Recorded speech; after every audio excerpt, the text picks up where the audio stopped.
So we're getting a tune today on the 19 SS. We got the cats removed, and what other month? That's it, right? Yeah.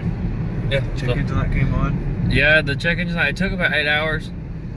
It took a lot longer than I thought it would, but it did come on the same day, and it runs kind of weird with the check engine light on. Like sometimes it wants to spit and sputter, and other times it wants to idle funny, but all that'll be fixed with the tune. We're about to pull it up here and get the computer hooked up and everything. And tune today. Pulling in 30 seconds actually. 2200. But have you seen that anyone needs converters in these? Like with it foot braking like that? First gear of that 2 speed's like a 488. So Yeah. it rolls out.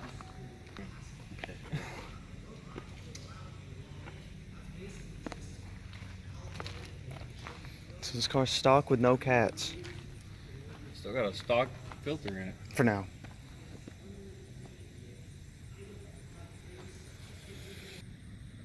Something you're going to notice right off the get-go is the throttle response. Oh yeah, I knew that'd be a big difference. Driver demand table. I kind of like the driver demand table. It kind of dictates what's going on with your right foot and control with the throttle body. So I knew that they sell like this little module that you plug in. It's supposed to give you better throttle the response. I was just like, yeah, it's a bunch of shit. You can do that in the program. If your tuner knows what they're doing or calibrator knows what they're doing, they can do that. oh yeah, I know.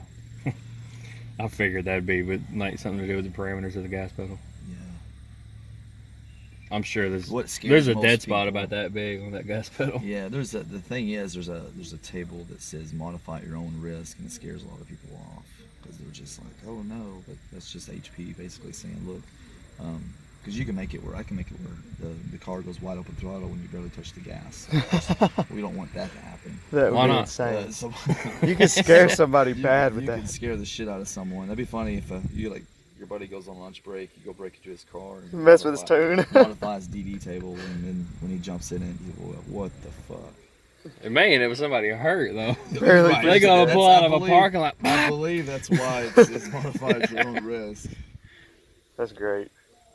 Imagine they don't know about it. They're just coasting out of a lot. They pull up to the stop sign, pull out on the road, It'd and be they terrible. go to take off and Just barely touch the gas, it goes wide open. get pulled over. Like I swear, barely touch the gas pedal. All right, let's ride her on in. Here we go.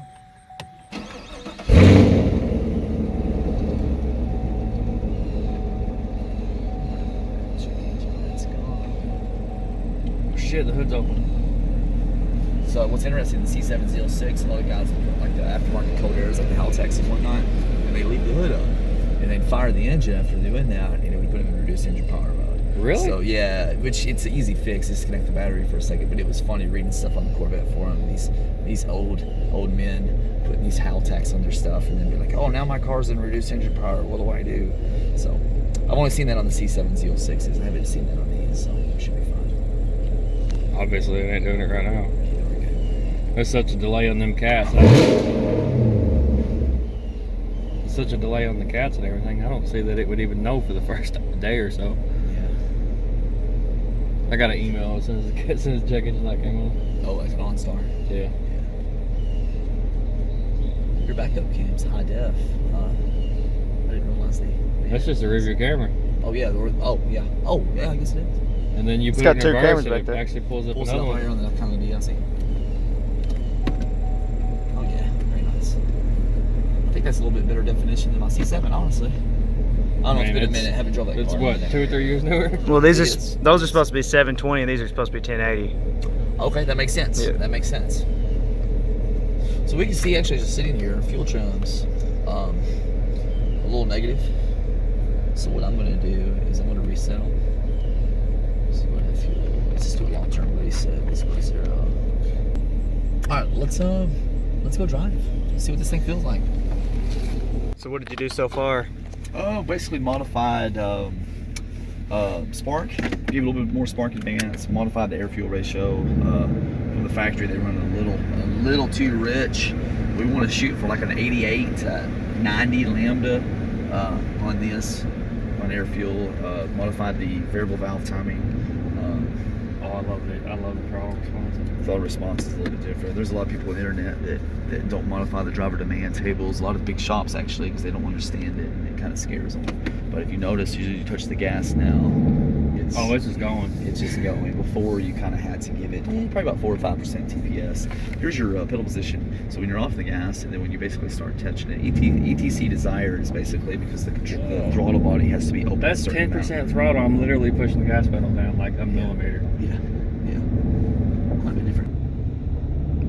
So we're targeting GM targets usually 1410, which is about 10% alcohol, and we are targeting 1419, which is probably about 8-9% alcohol, which is typically what we typically see around here.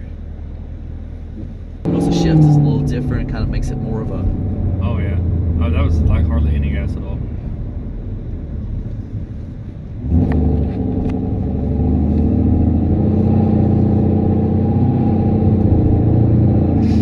So what's kind of neat about most of this is we're targeting our commanded, which is also our air fuel ratio as well. So we can look at it in air fuel ratio or lambda, and then here shortly our AFR is going to change, and of course our EQ ratio will change. Lambda will be about 88 to 90, and timing, I think I got about 21, 22 degrees in it right now, maybe a little more depending on the load.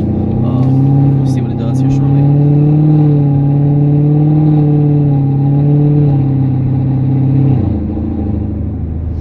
Of course, we can't modify the TCM, but we can modify the spark advance that is pulled when it shifts. We don't want to go crazy with that, but that's why you can probably already tell a little bit on the shifting's a little different too. Yeah. Tell you what, we can turn traction control on and everything. And sweet. You want to show you launch control? You can. I'm interested in how it interferes with, if it messes with the tune. It might be different. We're going to see though.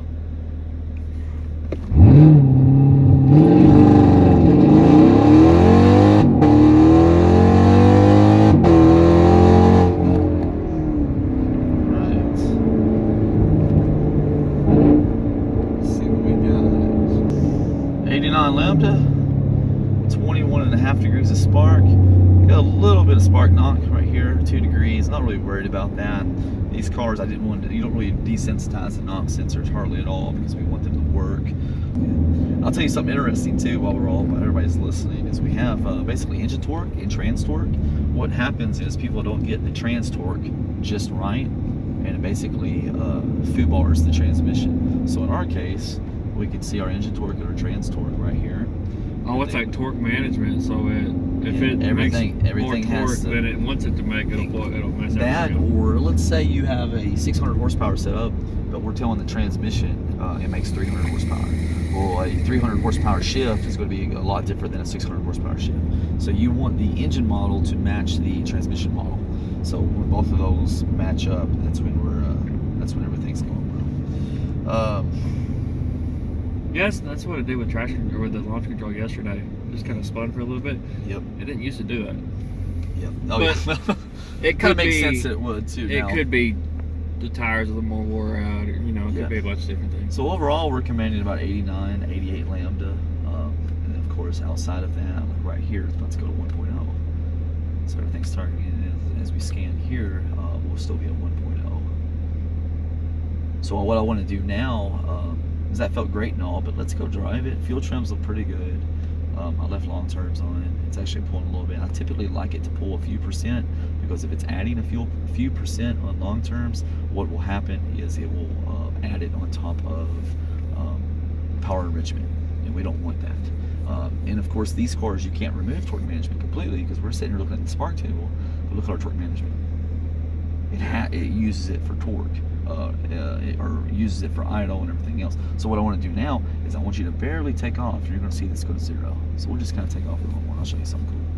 0's out. So that's the key. Right there. We'll just find on the shift, and I'll let off the gas. You'll see it come right back on.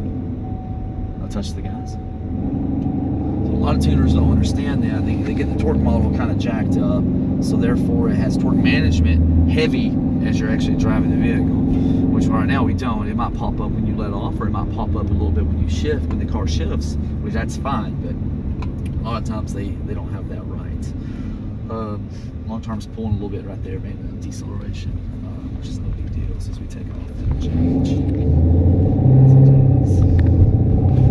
You ready? Yeah, whenever you're ready.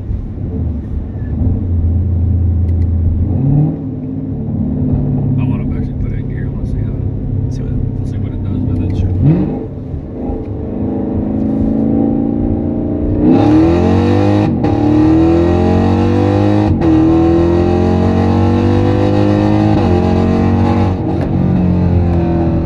How's that feel? I like that fourth gear shift. That's pretty good. That's pretty good. Alright, let me look at some of that data. Does it throw the rev matching off a little bit? I'm not really sure, honestly. I haven't really experienced, I wouldn't, it's a possibility it could, a little bit, modifying some of the DD tables. Yeah. Do you feel like it's off a little bit, the rev match, or do you feel like it's about normal? I mean, right then it kind of jerked a little bit, but it could have been because I was completely off the gas. Could possibly be. Could possibly be. So factory, these pull about 17 degrees, and we're on about 21, which I feel pretty comfortable with on a direct injection, 11.5 compression engine. Some of the dyno time I have seen, that's kind of the sweet spot. Now, you could actually get away with a little bit more time in this if it had like exhaust. So if it had long tubes, I would probably throw about 23 in it. I still might be able to throw 22 at it here shortly. I just kind of want to see what it does. But as you can see, our engine torque and our trans torque all match up, which is a important thing. It's 91 degrees out today too, so when it cools off, you'll be able to really feel some extra. All right, let's see. And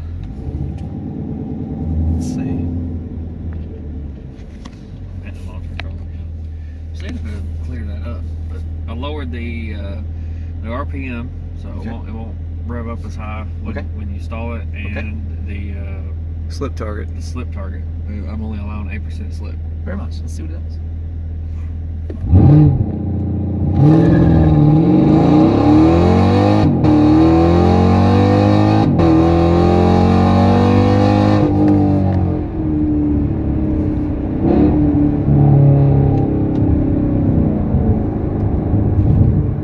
Actually went way better that time. She rolls out. She spins though. She Yeah. spins a little bit. You can But feel then it. that- You can that- feel it. You can feel it kind of kick And then that to launch the control, right. That launch control catches it and lets it go again before I could do it myself. Right. It does work well. What we think I'm gonna do when we get back is I'm gonna tighten up fuel trims a little bit, and she rock and rolls. So rock and rolls. back in the house. Yeah, I think so. Red line at park. Sure. Can we It's raise up. that? Yeah, it's up. I put it in 6,000, I believe. Factory's 4,000. Okay. Oh, Can I actually man. rack her off? Yeah, we can go try it or something. You should be able to crank it all the way to 6,000. It's just OCD. Oh, you're good. There you go. Yes.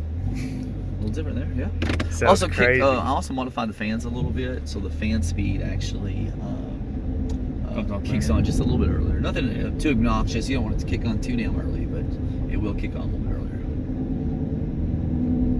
These cars really, to me, benefit quite a bit from a colder thermostat. Do they? Yeah. Yeah, I'll probably get You one can- eventually. you get That's those- not a you real get high those. priority at the moment. No, well, it's getting cold too outside, so it's not a big priority. If it was beginning of summer, almost summertime, I'd say maybe not. Check DTCs, everything should be good. Shouldn't have any issues. There it is. All right, go ahead and kill it. Unplug it. Yeah, actually, go ahead and leave it in there. I'm gonna put this right here. I'm gonna look at some data, and I'm just gonna tighten up fuel trims, and you should be good to go.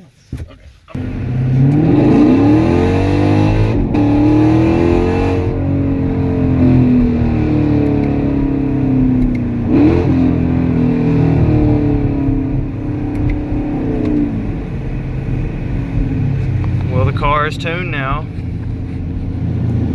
for 93. 93 right now. The launch control actually took a small hit, I don't know if that's because the car's making more power and it's not ready for it, or if the tires are just wore out. But it's one or the other. So that's something to think about. Your launch control won't work it still works really good. It just doesn't work as well as it used to. We tuned out 4-cylinder mode, AFM, completely. The lifters, as it's using the 4-cylinder mode, it puts a lot of wear and tear on the lifters. Eventually they go out anyway, so we don't want them to go away any sooner than they have to. This will probably have a cam and everything, and all that be mechanically deleted by the end anyway, but still. Throttle response on this is amazing now. See right there, it would have went into 4-cylinder mode. The valve's just closed. Usually it does it at the same time. That was 15% throttle. But yeah, she runs a lot better. Definitely, you can definitely feel it. If y'all have active exhaust and you take your cats off, with the valves open, this car is very loud. It's like a car with no exhaust on it, really, all the way out the back. It's just pipe all the way to the back. I can hear it from 3 or 4 miles away. Yeah, this car is very loud. And nighttime with, you know, not as much traffic, not as much background noise, this car is easily heard 3 or 4 miles away. There's a big difference. We haven't tuned the transmission, but he can mess with the engine tuning and make the transmission shift harder. Yeah. When you're just cruising, I can feel that it's definitely shifting harder. Yeah, just like just then. He did raise the idle on it, and it idles a lot smoother. Like before, it would sit here, and as it was idling, the car would shake a little bit, you know, like a V8 does. But he raised the idle like 50 RPM, and the car just sits there so smooth now.